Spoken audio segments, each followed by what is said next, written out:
Now, this morning we want to talk about 3 cheers for mentors. Now, I want you to know, just look around for a moment. I want you to know that there's some unusual power in this room. There's some amazing power that's here, whether you know it or not. A lot of it is unnoticed. It goes unnoticed. A lot of the power that's here, quite frankly, is untapped. Most men don't even know they have this amazing power resident in their life. And as the years go by, this power that they possess becomes more powerful with the years. And occasionally, you experience this power when you unleash it on a younger man. Now, what do I call that power? I call that power the awesome, empowering impact of an older man on a younger man's life. Notice I put the word, by the way, guys, on your outline, older in quotations. Do you see that there? I put older in quotations for a reason, because older may be a 20-something unleashing that power in the life of a junior high student. Or older could be a middle-aged man unleashing that power in the life of a 20-something. Or older could be this old sage who's worn and made wise by the unfolding years in his life. And he's chosen to pour his life into a middle-aged man. But older has a unique power. And I want to talk to you about that power, because older has a unique power, especially in a younger man's life. Now, I want you to know, the older you become, the more powerful this power becomes, because it's seasoned and salted with experiences and with age and with hurts and with victories and with flaws and with virtues. But that's what mentoring is all about. You feel this power when a man that you respect unleashes on you in just a moment. It comes out of the blue, the vision, what I call the vision of words. I've experienced that several times in my life through older men. In fact, I never will forget one time my wife and I had flown out to Los Angeles. I was finishing my oral exams over my dissertation. And I went through this 4-hour intense exam over a project I'd been working on for 2 years. And we finished.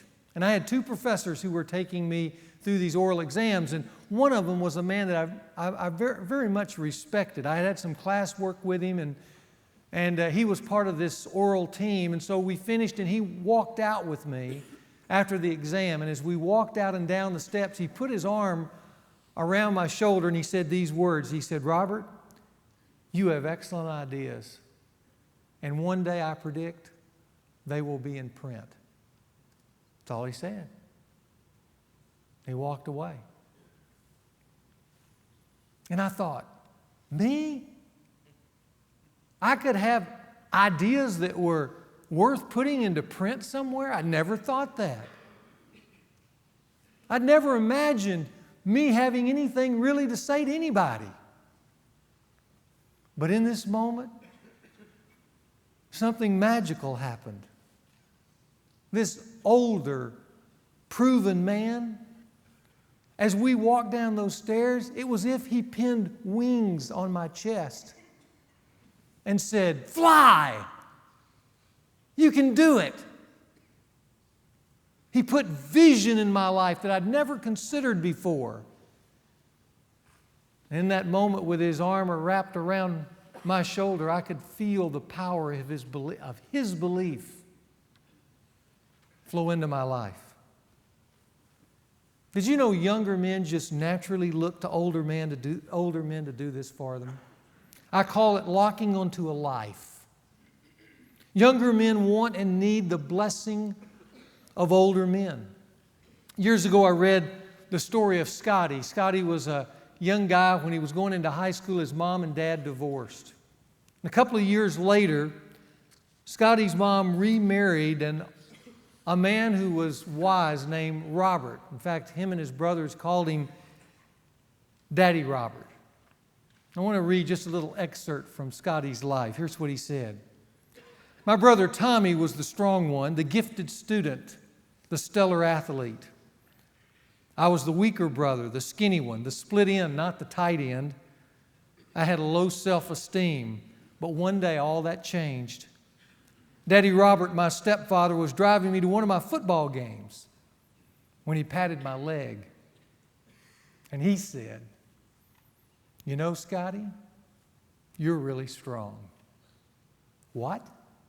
The words took me by surprise. I looked at him.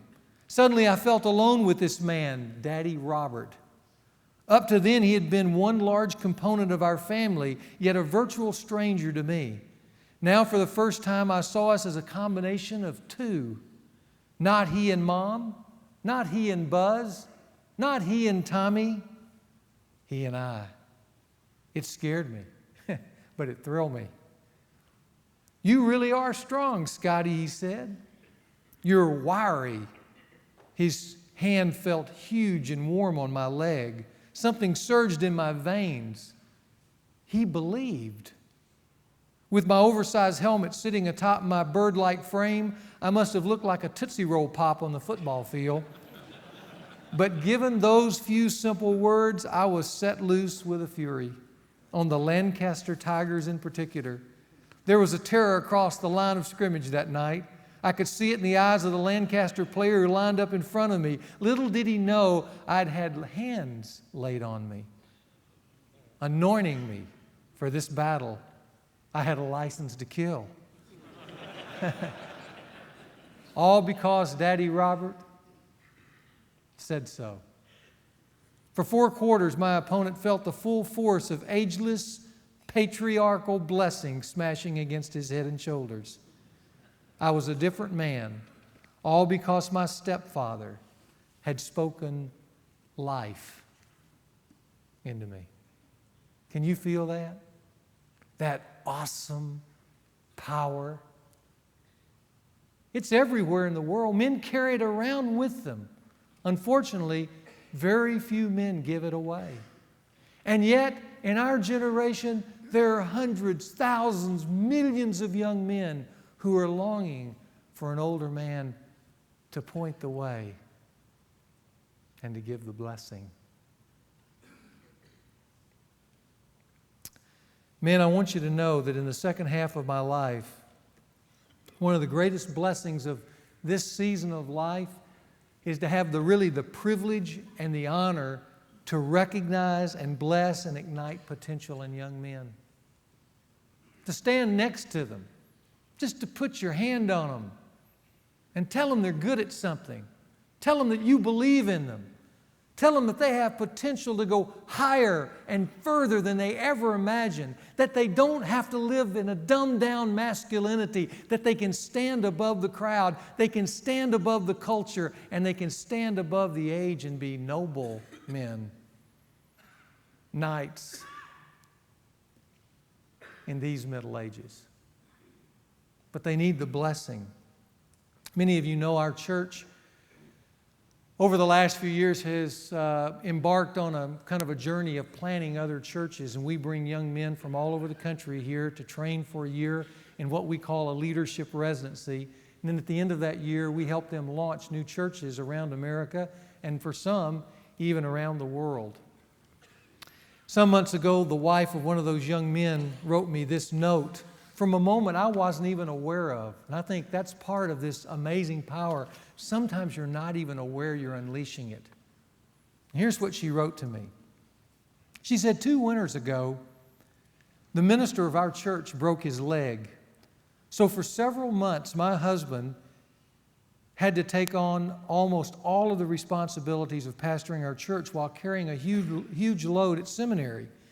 During this time, one of the fringe members of our youth group committed suicide, and several other members of our church developed difficult, time-intensive needs, and my husband was responsible for ministering to almost all of this. He became exhausted physically and mentally, but I still watched him get up each morning and walk daily with God. I still saw him love his family and give all he could of himself to us. I saw him keep his mind focused on his long-term goal of changing lives, regardless of affirmation. I don't know how he kept going in all these areas except that he was depending on God daily.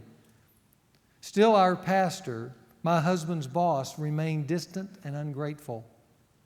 Nothing my husband did seemed to be good enough for him.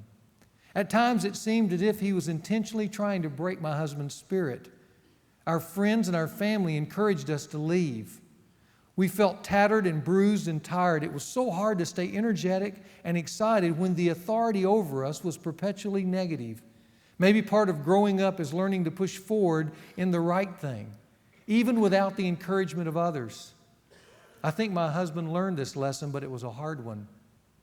Enter Robert Lewis. When we walked into your office for the church planning interview, neither of us expected you to say what you did.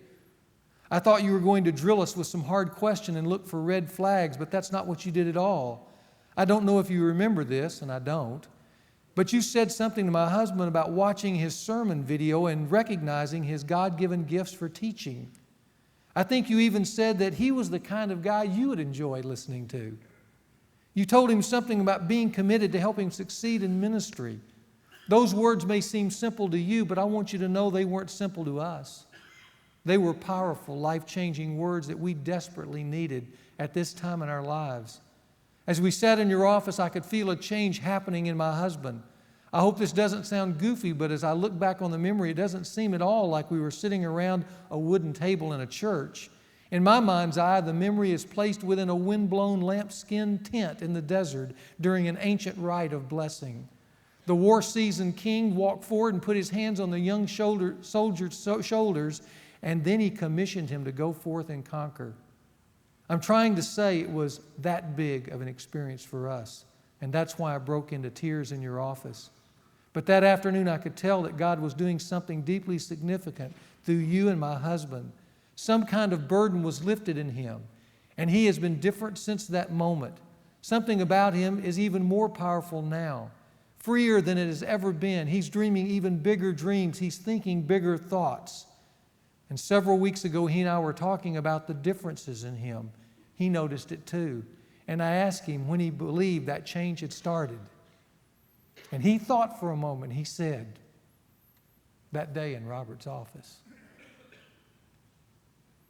Now, you know, I'm still surprised when I hear about that kind of power in any man's life, much less mine. But I want you to know, and I want you to believe here this morning, that every man, believe it or not, has the potential to unleash that kind of power in a man's life. Which brings me to this rich subject called mentoring.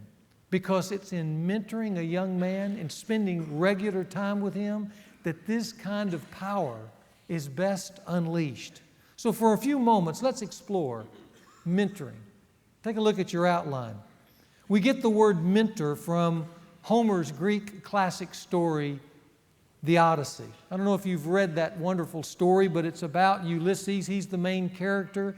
And in this classic Greek tale, he goes on a long journey, his Odyssey. And he's about to leave. He's leaving his family, and especially he's leaving his son. And he wants his son to be cared for, to be taken to a higher level while he's gone. And so he entrusts his son's life to another man, an older man called Mentor. And that's where we get the word. And this man takes Ulysses' son from him to develop him and to train him while he is away. Now, it's not just a good story, and it's not just a story where we get the word mentor. It's a story about life. Because at some point in life, every son has to leave his dad. Every son is about to go on his own odyssey. And dad can't go with him. And dad's going on his. And that son needs to be entrusted to other men.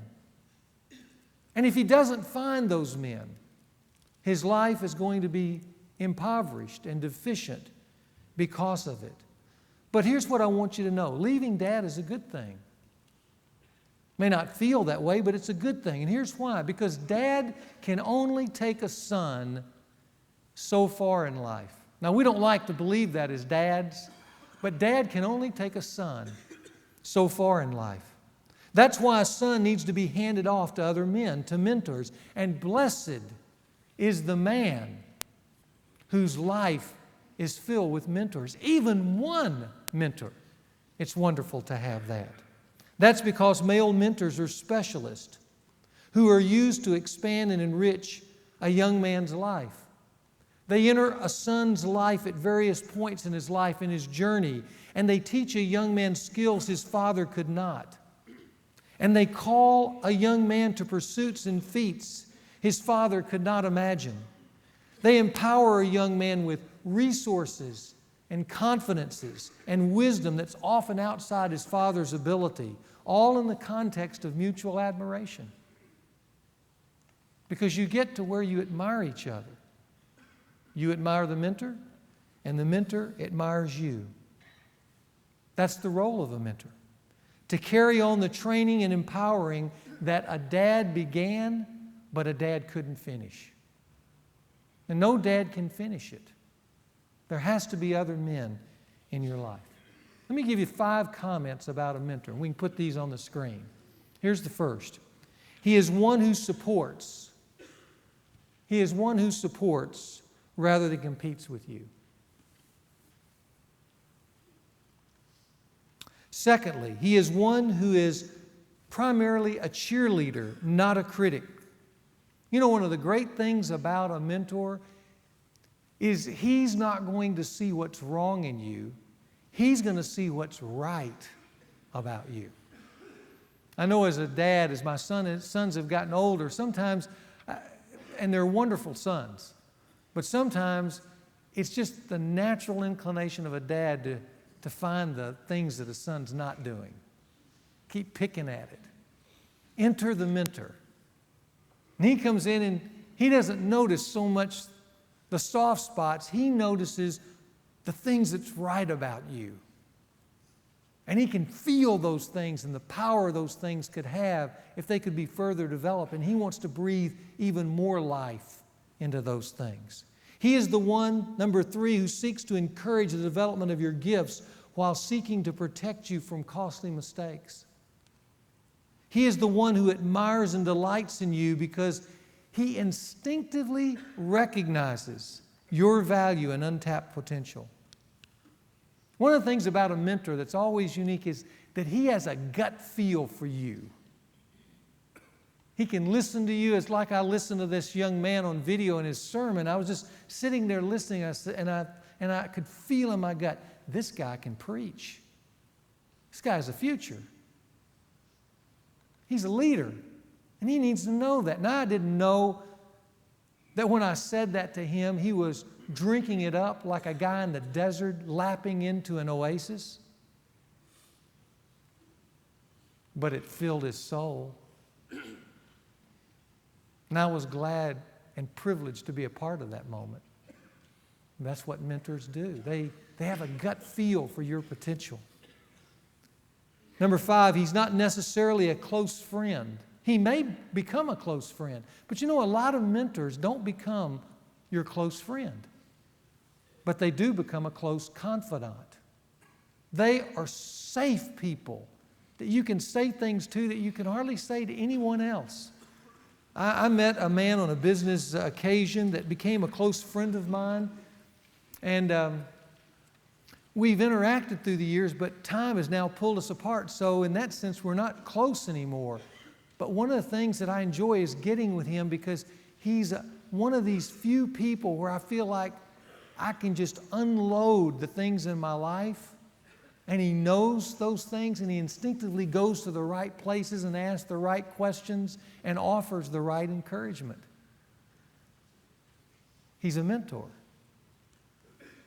Not a close friend anymore, but still a close confidant.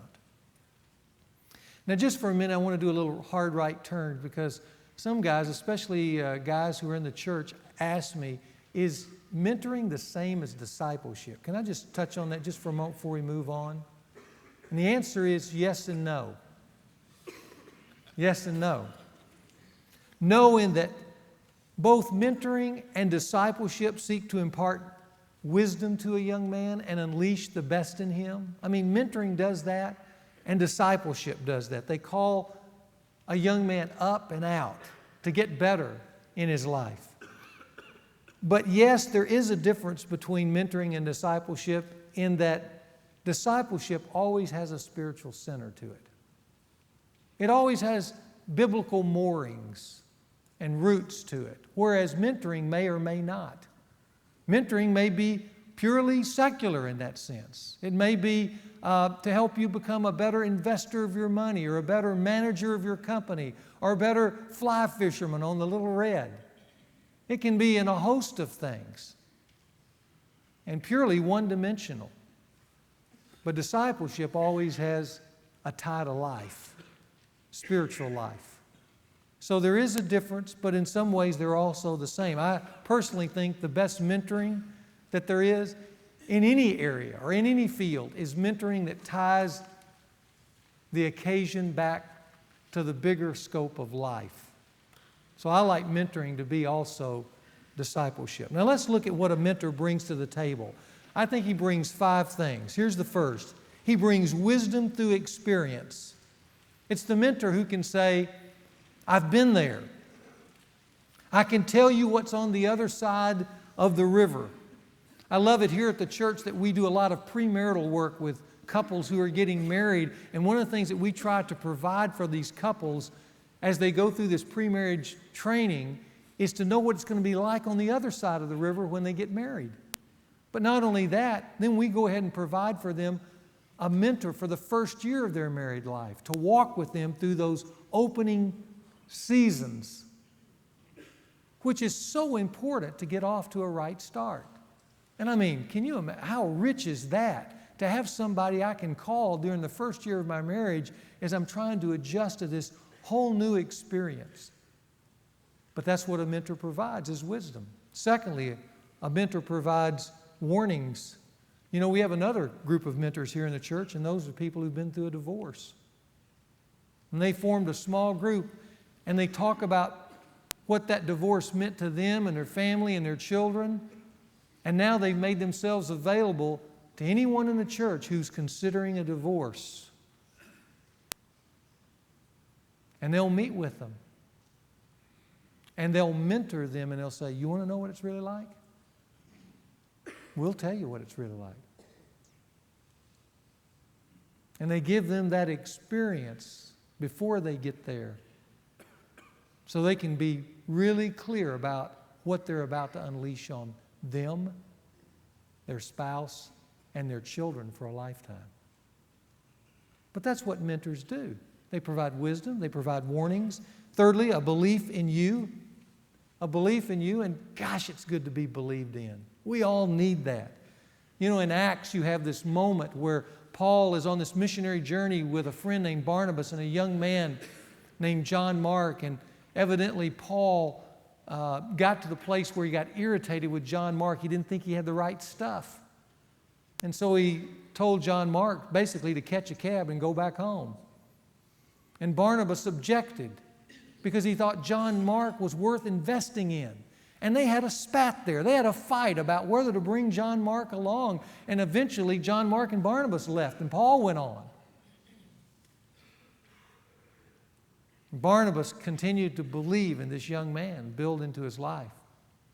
And evidently, Barnabas knew what he was doing.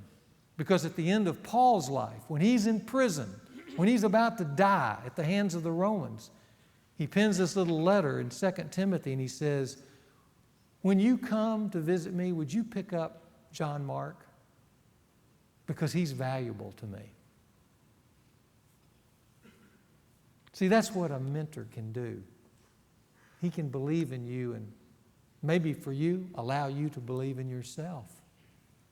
Fourthly, he cheers for your achievements. And you know, sometimes, by the way, guys, you can mentor, what I call mentor for a moment. Just for a moment. You can be a mentor for a moment and unleash that power. It's just like that guy did for me back during my oral exams. You know, there are young men all around town who today, just by putting your hand on their shoulder and saying, you know, I've been watching you here. You do a good job. You can just feel the life go into them.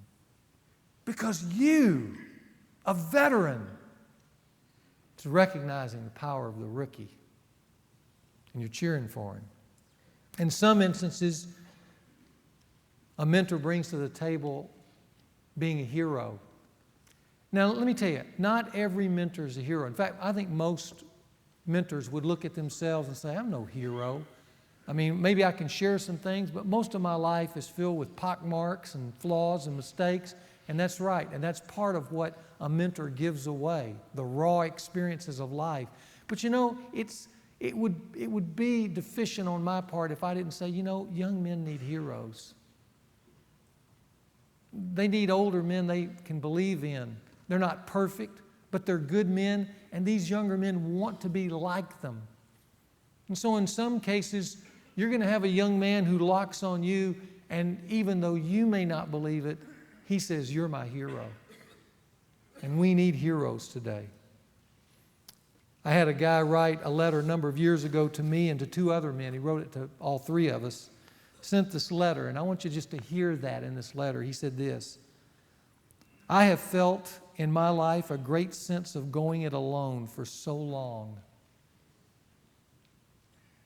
And there are a lot of young guys out here who would write that line. I have gone it alone for so long. And there are a lot of mistakes I've made in my life because there was nobody there for me. And that's what this guy's saying. I felt a great sense of going it alone for so long. Through high school and college and medical school and residency, I've never had a man nearby to watch, admire, and emulate. No one right in my daily path. No one who knew me well. Thankfully, God has now taken care of me by placing me with godly friends who kept me on the narrow road, but that's not the same as someone who's already been down that road and knows where the potholes and the rest stops and the historical markers and the scenic detours are. I have needed and still need more than a friend, a mentor, someone to fill in the fathering gaps without the fathering baggage. That's what I need. You and two other men have done that. You've taught me so much about what God wants for and from me.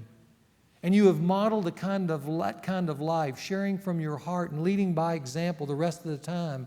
And in a long-distance way, spiced occasionally by personal interactions, you have been a cheerleader for me. By holding up what is good and right, by exhorting us all to serve and bear fruit and live a life of noble things. By challenging me to be God's leader for my wife and children and showing me what it looks like, you all have encouraged me and cheered me on like an announcer in the press box who may not know all the players well but knows